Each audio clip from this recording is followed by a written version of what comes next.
Art is questionable and undefinable. Art is everything, yet not everything is art. We make it every single day, we appreciate it in every single second of life. I am a strong believer that art doesn't have to be an object visible to the human eye. Art can be beauty and friendship, kindness and humour. All it takes is a simple idea to grow branches and leaves to make an impact upon the world. So we need to remember to look up, to appreciate the art that surrounds us, and if you ever come across a lack of it, be the one that fills the gap. Art is questionable and undefinable, but it sure as hell makes us tick.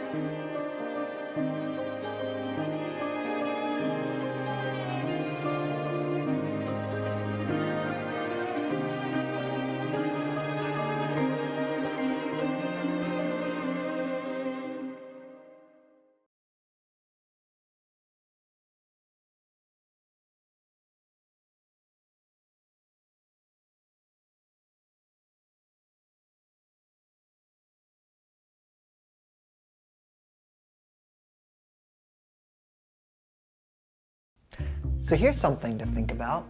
What is art? This is a question that I wrestle with periodically, and so I went to the internet to get some answers. Merriam-Webster describes art as something that is created with imagination and skill, and that is beautiful or that expresses important ideas or feelings. In general, I'm pretty open-minded with what I consider art, so I don't fully agree with this description. My definition would read a bit like this. Art is something that is created with imagination and skill, meant to arouse an emotional response with its audience. Art doesn't necessarily need to be a thing of beauty alone. It might very well be quite disturbing. Joyce Carol Oates said, "My belief is that art should not be comforting. Art should provoke, disturb, arouse our emotions, expand our sympathies in directions we may not anticipate and may not even wish." So, each person may walk away with a completely different message or emotion. But good art should, in some way, engage with its audience. So, what about bad art? Well, Marcel Duchamp once said that art may be bad, good, or indifferent, but whatever adjective is used, we must call it art. And bad art is still art, in the same way that bad emotion is still an emotion. So you might ask, can anyone be an artist? And to that I would say, absolutely. Anyone who creates something with imagination and skill creates art, period. J.D. Salinger said that an artist's only concern is to shoot for some kind of perfection, and on his own terms, not anyone else's.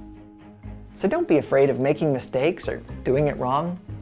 Go out and start creating something on your own terms and improve with each project you do.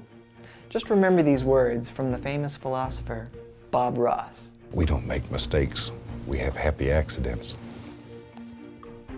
Thanks for watching. Please take a moment to thumbs up this video and subscribe to my channel. Share this video with your friends and help me reach my goal of 1,000 subscribers. Do it now. Here are some other videos to check out if you still aren't convinced yet.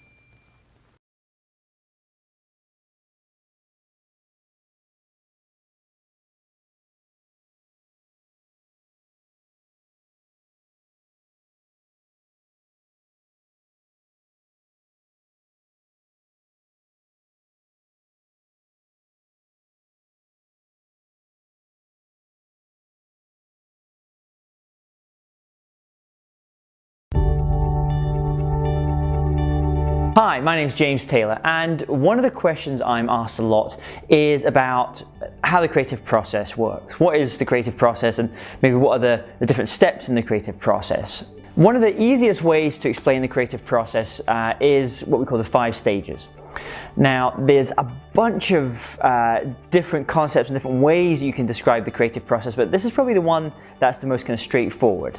And I should preface this by saying, even though I'm going to be talking to you through as a linear process, in reality it's actually an iterative process. So you'll be going back and forth between these different stages, these 5 stages. So having said that, the first stage in the creative process is this idea of preparation. This is that classic stage where you're absorbing a lot of information. You're thinking about an area that you're wanting to come up with a new idea in, and you're really just trying to absorb as much information as possible. So if you're an author, you're reading the writings by lots of other authors, maybe around this area. If you're a musician and you're thinking about doing an album with a certain kind of style, a certain kind of sound, then you're researching and listening to lots of records by artists to get that kind of level of inspiration. If you're an entrepreneur, you're out there looking at finding really cool businesses, cool ideas other entrepreneurs have kind of created as well. If you're an artist, you're going around galleries, you're looking at books, getting that level of inspiration.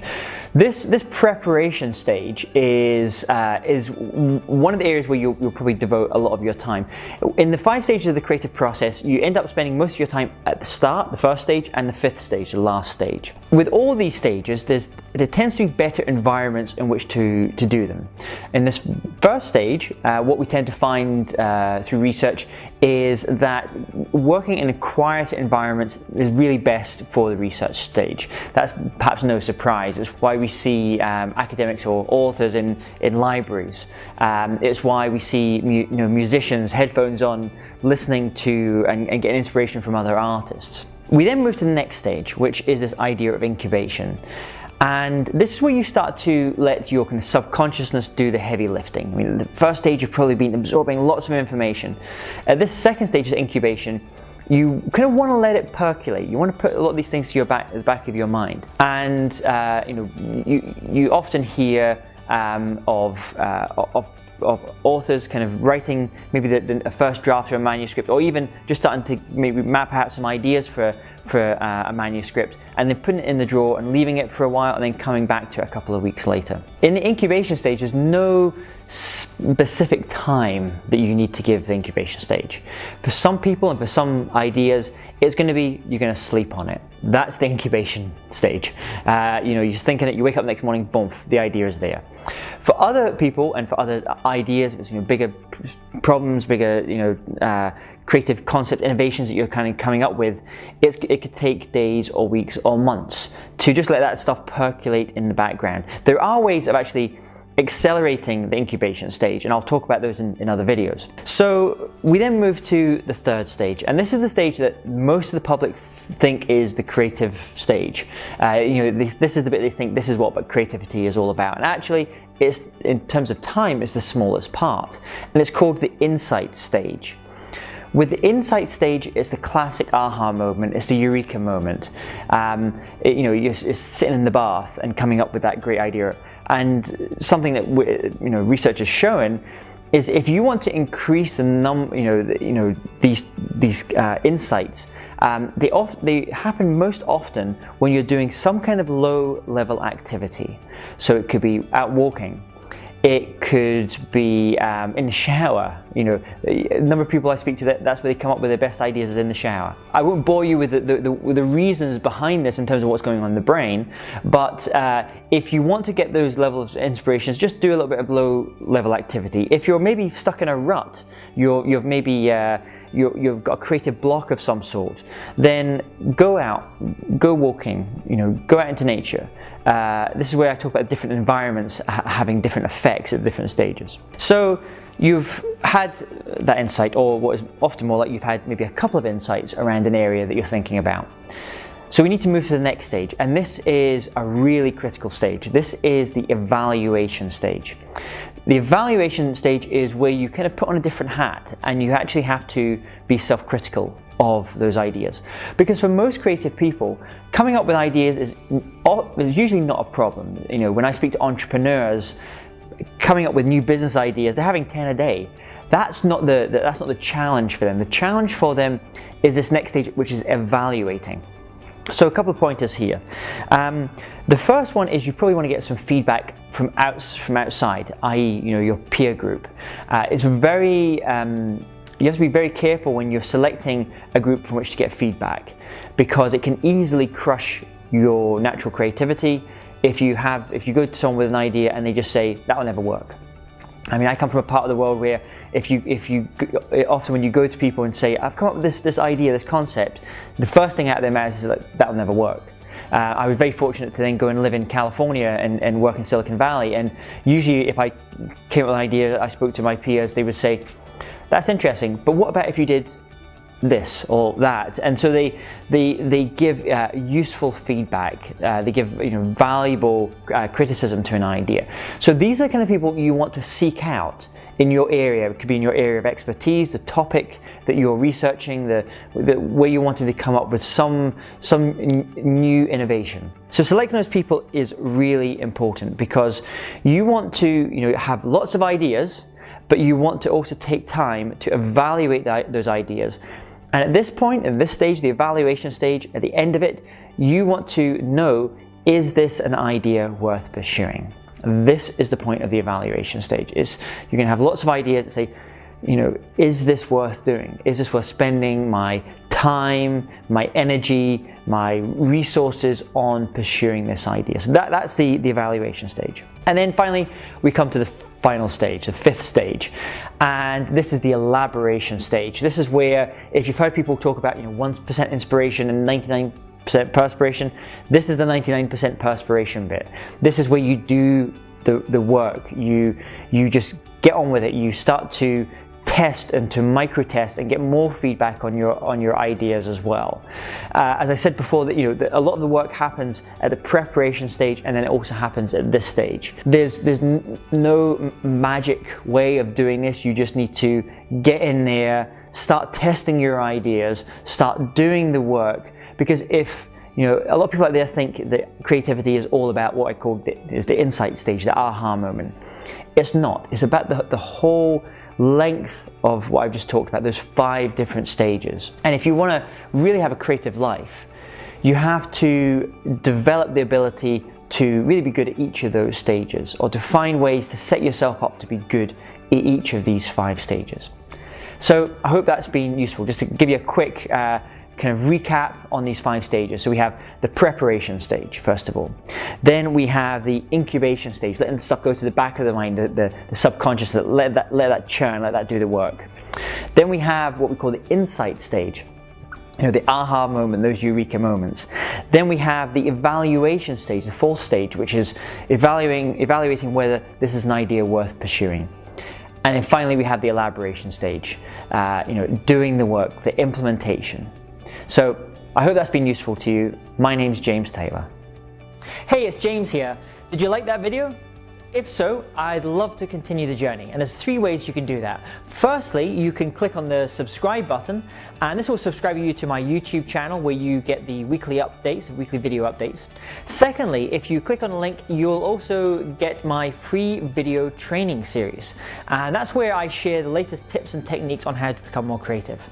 And finally, thirdly, I'd like if you were to go to my website and sign up for my email newsletter, where I also share lots of new products that are coming out, some free video series, some free training that I'm constantly providing. So it would be great if you did one of those 3 things just now. See you on the other side.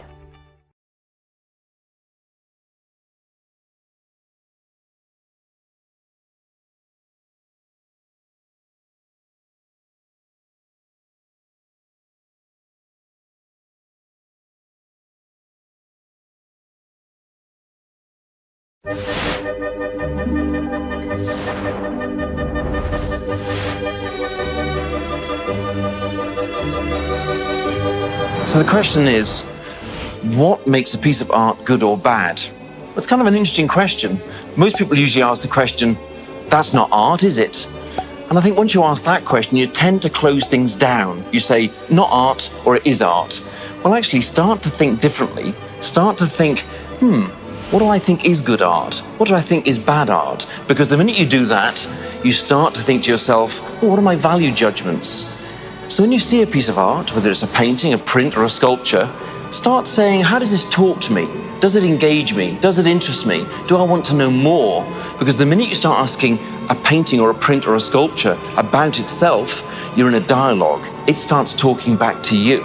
And the minute that happens, suddenly the world opens up for you. You start asking, why did the artist do it this way? Why should they have done it a different way?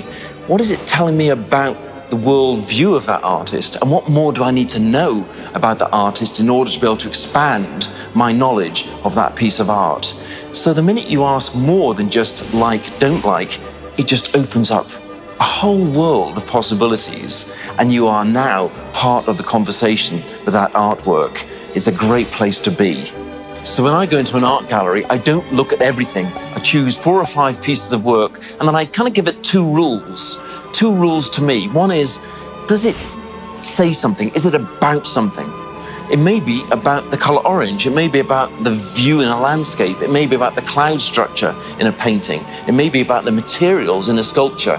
Is it primarily about something that I find engaging?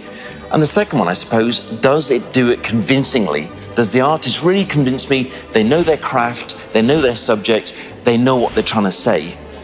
Apply those rules, and I think you're on steady ground. But above all, ask questions, find out more, dig deep, and you'll gain hugely from the experience. So finally, when you look at a piece of art, remember to keep your mind open, keep your imagination really fertile, because if you've got a closed mind, you might as well have closed eyes.